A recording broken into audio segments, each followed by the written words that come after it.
7 Easter eggs that you missed in episode number 5 of Loki. First one, in the opening sequence of the episode, the name on this tower reads QENG, which is Kang Enterprises from the comics owned by Mr. Griffin, also known as Kang the Conqueror. Second is the appearance of Alias the Usurper, who is a trans-temporal cloud which has the ability to destroy all that it touches. It exists across multiple timelines and can move through dimensions.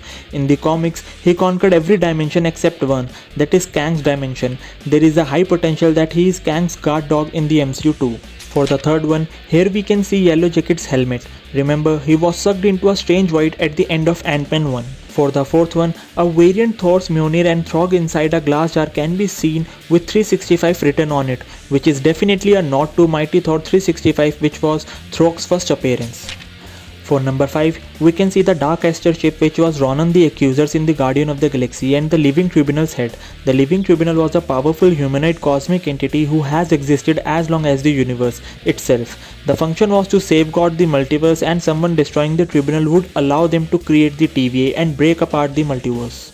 At number 6, we can spot Thanos' copter. Thanos uses his helicopter while trying to take the Tesseract in the movies from the superhero Hellcat, though he also uses the vehicle for various low-stakes crime.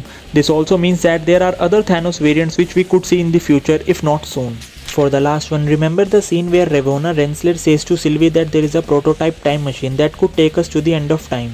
In Marvel Comics, Kang had one such time machine as well, but the surprising thing is that Kang uses Sphinx as a time machine.